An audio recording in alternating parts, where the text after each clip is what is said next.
ஒரே ஒரு மீனவர்கள் வந்து காரைக்கால் மீனவர்கள் வந்து 50 நாளுக்கு அப்புறம் வந்து இலங்கையில பாத்தீங்கன்னா இலங்கை அரசு பாத்தீங்கன்னா ஹாஸ்பிட்டல்ல சங்கிலியை வச்சு கட்டி போட்டுருன்னு சொல்லியிருக்காங்க. அடிப்பட்டவங்களுக்கு காயம் கொடுக்கல. 2 மணி நேரம் அந்த படகுல வந்து துப்பாக்கி சூடு நடத்துங்க. எங்களுக்கு அடிப்படை உரிமையை மறுக்கப்பட்டிருக்கு. ரொம்ப சித்திரவதைப்பட்டு தான் வெளியே வந்திருக்குன்னு சொல்லியிருக்காங்க. இந்த நீங்க போராட்டம் நடத்த போறதுனால இந்த சம்பவத்தை வச்சு நீங்க இல்லை, இது எனக்கு இந்த செய்திகள் புதுசு இல்லை. ஏன்னா நான் ரத்தமும் சதையுமா அந்த மக்களோடு வாழ்கிற ஒரு பிள்ளை. இது வந்து உங்களுக்கு தெரியுதுக்காக போராடி 6 மாதம் சிறையில் இருந்திருக்கேன். இது ஐயா கருணாநிதி ஆட்சி காலத்தில்.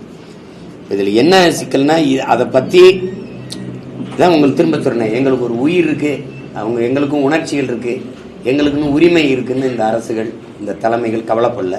எங்களுக்கு ஒரு ஓட்டு இருக்குது, எங்களுக்கு ஒரு வாக்கு இருக்குதுன்னு தான் கவலைப்படுமே. எங்களுக்கு ஒரு வாழ்க்கை இருக்குதுன்னு அது கவலைப்படாது. இதை விட கொடுமையெல்லாம் இருக்கு.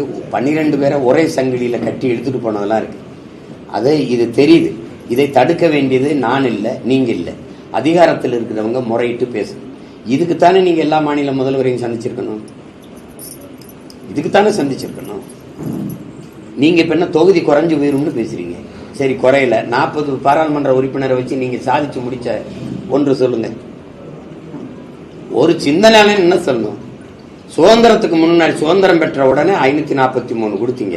அப்ப 30 கோடி 40 கோடி மக்கள் இருந்திருப்போம்னு வச்சுக்கிறோம். இப்ப 150 கோடி 150 கோடிக்கு 543 உறுப்பினருங்கிறது சரியான பிரதிநிதித்துவம் இல்லை. அப்ப 6 சட்டமன்றத்துக்கு ஒரு பாராளுமன்றம்ங்கிறத மாத்தி 3 சட்டமன்றத்துக்கு ஒரு நாடாளுமன்றம்னு கொண்டு வா. அப்படி பேசினா அது ஆக்கப்பூர்வமானது. சரிதானே? நீ அதை விட்டுவிட்டு இது குறைஞ்சிரும்னா ஏன் குறை? இது குறைக்கிற பேச்சு வரட்டும், சண்டை போடுவோம். இந்திய அளவில் தமிழ்நாடு வந்து கல்வியிலையும் மருத்துவத்தில் முன்னிலை வைக்குது. ஆனால் இந்திய அரசு பணியில வந்து தமிழகம் பின்தங்கி இருக்குது. என்ன காரணம்? கல்வியிலையும் மருத்துவத்திலையும் முன்னிலை வைக்குதுன்னு யாரு உங்களுக்கு சொன்னது? தமிழக அரசு தானே சொல்லும், வேற அரசு சொல்லாது. உண்மையிலே முன்னிலை வைக்குதா? கல்வியில தமிழ்நாடு எங்க இருக்கு?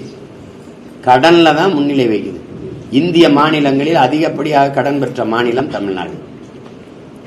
வேற எதுல முன்னிலை வைக்குது? அப்ப கேரளா எந்த நிலை வைக்குது?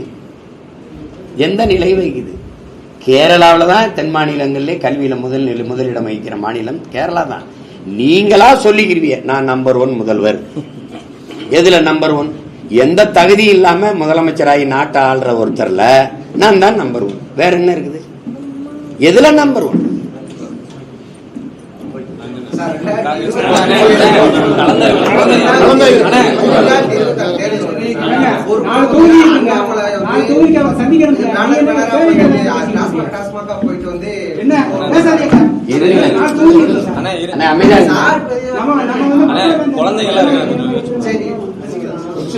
சொல்லு, கேள்வி. அரசியல் களம் வந்து பாத்தீங்கன்னா இப்ப வந்து டாஸ்மாக் போட்டோ முதல்வர் போட்டோ விட்டுறாங்க. அதை பாத்தீங்கன்னா இவருக்கு போட்டோ விட்டு ஒரு அநாகரிகமான பேச்சு இருக்கு. தாவேக்கள் வந்து அண்ணாமலை தற்கொலைன்றாங்க. இப்ப வந்து அரசியலுக்கு அடுத்த வருஷம் கூட தேர்தலுக்கு இப்ப சண்டை வந்து இருக்கு. ஆனா நீங்க 2024 தேர்தல் பிரச்சாரம் பண்ண போறீங்க. சீமானோட பிரச்சாரம் வேற மாதிரி இருக்கு. அப்ப நீங்க எந்த மாதிரி கையாளுங்க? எனக்கு இது இல்ல. மக்கள் எதிர்கொண்டு அவங்க அனுபவிச்சு கொண்டிருக்கிற துயரம், துன்பம், கஷ்டம், அதுக்கான விடிவு, அதை தேடி போறதான் எங்களுடைய அரசியல் கருத்து கோட்பாடு. உங்களுக்கு தெரியும் நான் எப்படிப்பட்ட கருத்துக்களை எடுத்து வைக்க போறேன். நீங்க பார்க்கத்தான் போறீங்க. அதனால இந்த அரசியலுக்குள்ள நான் வரல. அதை விட்டு